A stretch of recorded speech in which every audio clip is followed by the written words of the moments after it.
Hey, G here. So I'm finally starting that whole vlogging, documenting thing that I've been meaning to do since last year, uh, today. And and last year I had all the intents to start documenting and vlogging my entire season, the races that I've done, the people that I've met, and training sessions, which I did to some extent, but I really didn't get down deep into it in creating content or putting or piecing videos together and uploading them to YouTube.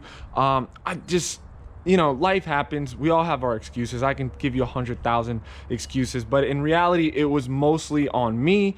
I didn't have the mental capability to do it, and so many things going on. So now that I think things have settled a little better, and I'm really wanting to do this as a hobby, to have fun, and to just document what I do, I just grab everything back together or put it back together, and now I'm gonna go ahead and aim to do this vlog. That's why I'm doing it. That's why I want to be able to either look back at it for future me, or my kid, or maybe somebody down the road needs a little help in something, in trying to make some of their goals happen, and they refer to this, or I can refer them to this. Yeah, man, what a crazy ride. I've been learning so much as a professional, but there's a lot of things that I don't think is out there yet when you become a professional, which is how to make money, sponsorships, who supports you, what supports you, who to ride for, what to ride for, if there's teams, are you individual. There's so many things that I learned on the fly, and I'm still learning. And the biggest misconception as a professional athlete is that once you are and you have your license, your pro card that lets you race as a professional to make money, money starts raining down on you. And I've been waiting for that rain cloud, but it's very sunny outside.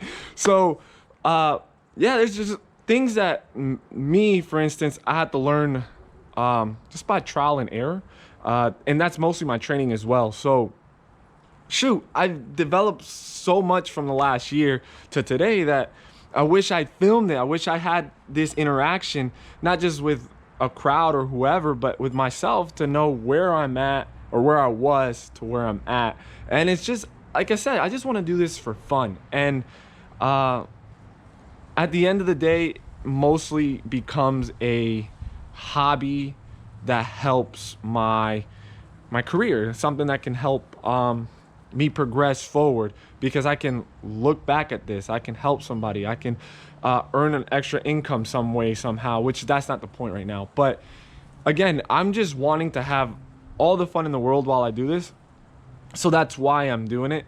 I am a professional. I'm a professional triathlete, but I also work. I mean, most of the professional triathletes that I know, they work.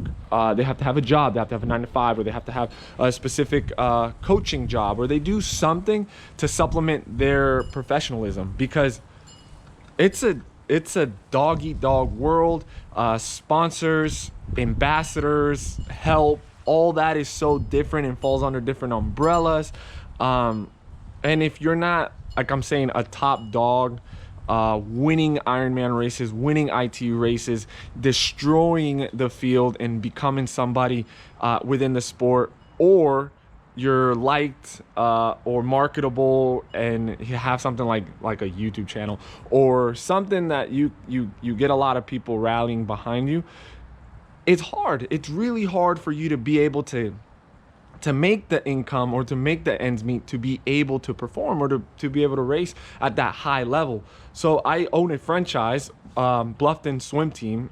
It's Finn's swim team, and it's in Bluffton, South Carolina. And I've been coaching them for a couple years now. I just took over the franchise about a year ago, and that's been a learning process. A business owner, a franchise owner, having 60 plus people to worry about, kids to worry about, and making sure they perform well, practices, races.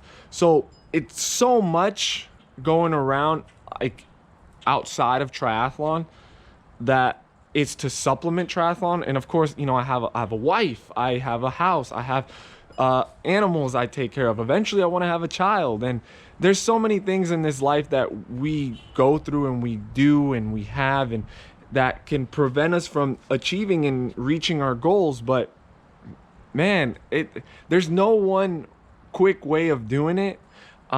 There's no clear path on how to get it. Everybody's so unique. Everybody's so different, strengths and weaknesses. I did it in my way. Somebody else will do it their way. But that's the journey. That's the fun of it. That's the whole point.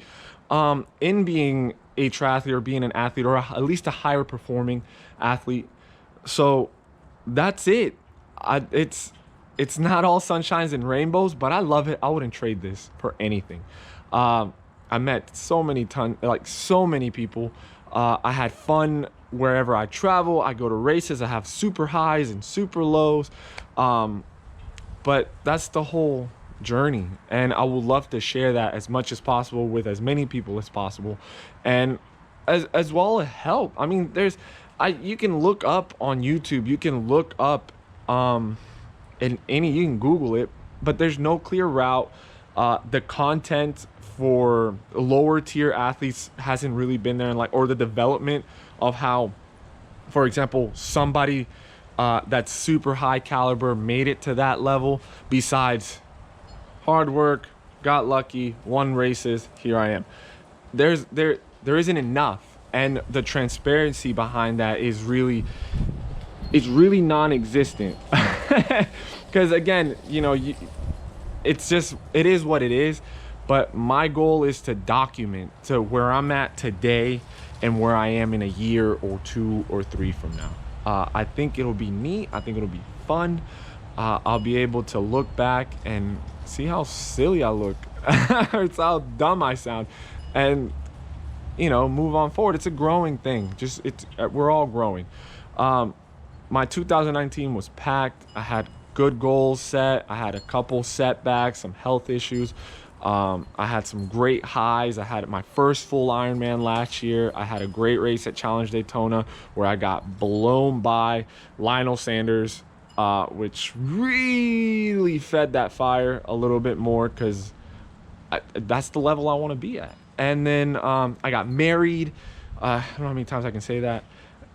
And there's just so many things that in life happens, but do we let it hold us back? Does it hold us back, or do we overcome it? And I think that's the biggest goal. I think the biggest takeaway from all of this is trying to overcome and do certain things to make your goals. My goal's always been to be a triathlete. Since I was little, I knew I wanted to do that. I swam, man, and I was okay. I wasn't great. I went to a D2 college to swim. I was a sprinter. I had loads of fun. I was entrusted to do, but I wasn't the world's greatest. And then I was like 50 and 100 freestyler to swim in the mile and the 2 mile for Ironman. That was a complete and utter change. My goals, my training had to change. And then to add cycling and running, I hated running. Now I'm loving it. Now I have healthier goals. Now I want to run. Now I want to be better in the run. On the bike, my dad loved to bike, so I loved to bike with him. It was fun. So it's just tying everything together. I've had a triathlon coach before. I just couldn't afford it. And then I had another triathlon coach who decided to help me. It was the greatest help I've ever received. I think that helped me set myself up a little better, because I understood what structured workouts were after that. Yeah, and then from there, it's like I wanted to take it all into my hands. I took destiny and all this other crap into my hands, and then I started writing my own workouts and trying to see what works for me and what doesn't, because ultimately it's what you do. You know yourself better than anybody else. So I try not to lie to myself in certain days.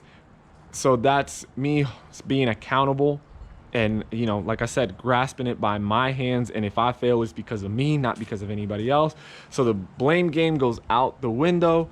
And so does the excuses, because it's only on me. But that's the thing. That's the goal, is how can I progress? How can I get better? And how can I document, or how can I show the way I did it? If anybody tells you there's a 10-step way of getting insanely, like a professional, insanely fast, they're lying to you. There's a ton of things that comes into consideration. But again, it's for fun. I just want to have fun. I wouldn't be doing this sport if it wasn't fun. I wouldn't be living the lifestyle that I live if it wasn't fun. If I didn't enjoy what I'm doing, I wouldn't be doing it. So I just want to keep having fun. And I feel like doing something like this is gonna keep me with my 2 feet on the ground, accountable, because I've written goals, and I'm gonna do a whole video on just what my goals are and what I did before and what I'm doing now, and just making myself better prepared. And I think that's gonna go a longer way. It's something to help me out as well, and I'm very excited. I'm very eager to get things started in the sense of in the future, in a couple weeks from now, when there's multiple videos, there's multiple segments, there's multiple things being done through this. I want to make it as simple, as easy as possible, so I can continue doing it without any headaches. So we'll figure that out as we go. Again, have fun, do this, and then hopefully I can maintain this. It's not a New Year's resolution. No, it's a goal. I need to hit this goal. I'm excited to do it, and we're gonna go from here. So this is number 1 vlog. Yeah, it's been good.